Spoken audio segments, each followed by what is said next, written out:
이 마을에서는 밤밥을 사람 수보다 많이 차리지 말라는 말이 있습니다. 낮에는 괜찮습니다. 손님이 올 수도 있고 길 가던 이에게 밥 한 술 내어줄 수도 있으니까요. 하지만 밤은 다릅니다. 해가 지고 닭이 회에 오르고 대문에 빗장이 걸리면 그 뒤부터는 밥상 위 그릇 수도 살아있는 사람 수와 같아야 합니다. 마을 어른들은 아이들에게 늘 같은 말을 했습니다. 밤에 빈 밥그릇 하나 더 올리면 그 그릇 주인이 스스로 찾아온다고. 그래서 이 마을에서는 밤밥을 차릴 때 언제나 숟가락을 세어봅니다.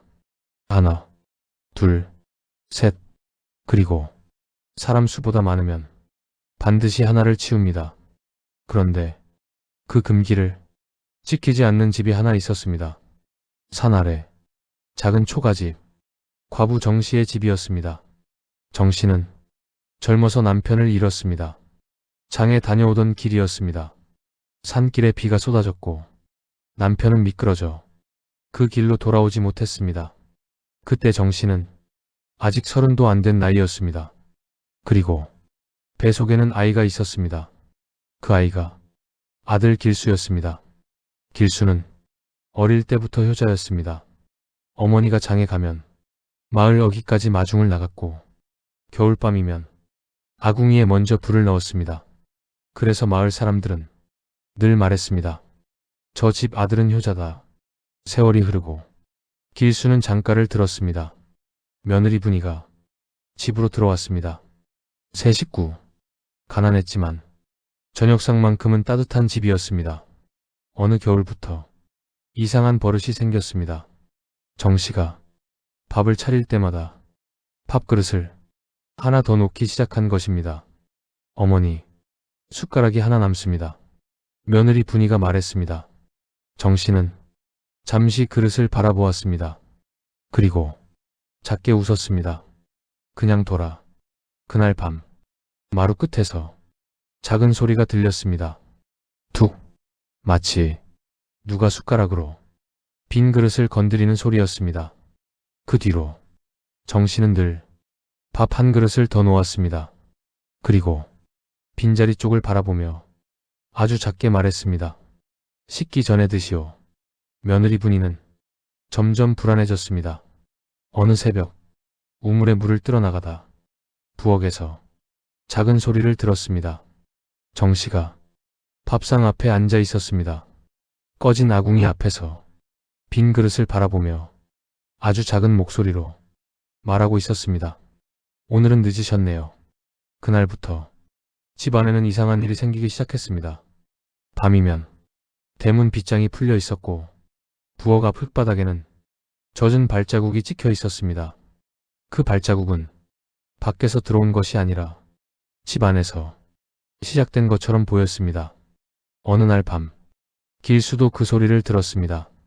딸각, 숟가락이 그릇에 닿는 소리. 잠시 후 또 딸각, 세 식구가 먹는 소리가 아니었습니다. 마치 오랫동안 굶은 사람이 혼자 조심조심 밥을 떠먹는 소리였습니다. 그 무렵부터 정씨는 이상하게 변했습니다.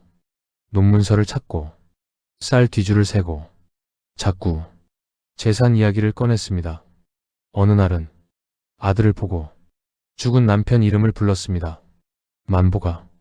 그리고 제사 준비를 하던 날 족보에 적힌 길수 이름이 희미하게 번져 있는 것이 발견되었습니다. 그날 밤 정씨는 밥그릇을 둘 더 놓았습니다. 그리고 낮게 말했습니다. 한 사람 몫이 없어질 것 같아서. 며느리 분이는 겁이 났습니다. 그래서 어느 날 몰래 빈자리에 밥그릇을 치워버렸습니다. 저녁상을 본 정씨는 얼굴이 새하얘졌습니다. 왜 하나가 모자라느냐. 사람 수대로만 놓았습니다. 그날 밤 집 안에서 이상한 소리가 났습니다. 쿵, 쿵. 마치 누가 문을 안쪽에서 두드리는 것 같았습니다. 방 안에서 정씨 목소리가 들렸습니다. 오늘은 제가 못 지켰습니다.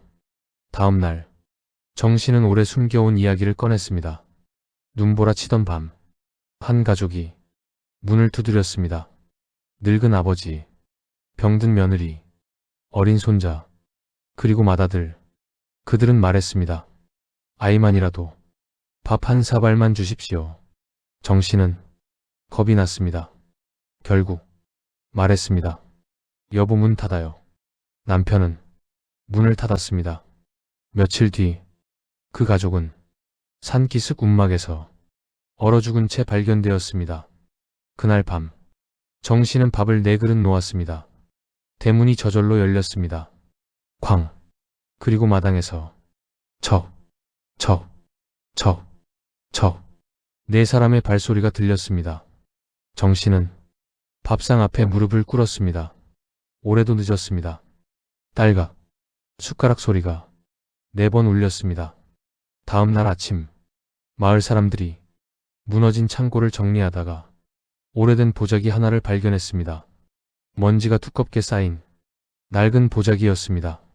안에는 작은 나무패 4개가 들어있었습니다. 이름패였습니다. 눈 속에서 죽은 그 가족의 이름이었습니다. 그리고 그 밑에 접힌 종이 한 장이 있었습니다. 종이는 오래되어 누렇게 변해 있었습니다. 마을 이장이 천천히 펼쳤습니다.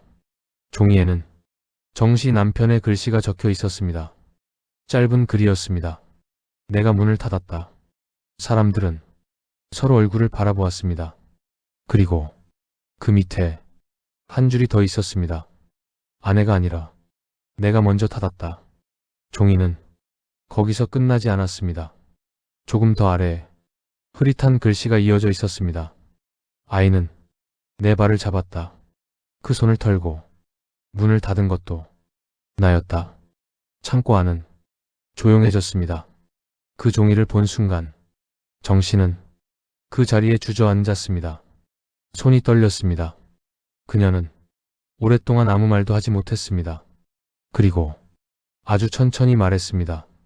그럼 내가 아니었구나. 사람들은 무슨 말인지 몰랐습니다. 정 씨는 고개를 떨구었습니다. 나는 평생 내가 문을 닫은 줄 알았어. 그녀의 목소리는 바람처럼 작았습니다. 그래서 내가 대신 밥을 차렸지. 남편 목까지. 정 씨의 눈에서 눈물이 떨어졌습니다. 그 아이가 마지막에 잡았던 손이 내 손인 줄 알고 그녀는 한참 동안 울었습니다. 마을 사람들은 아무 말도 하지 못했습니다. 그날 밤 정 씨는 밥상을 차렸습니다. 하지만 이번에는 밥그릇을 3개만 놓았습니다. 자기 것, 아들 것, 며느리 것. 그리고 조용히 말했습니다.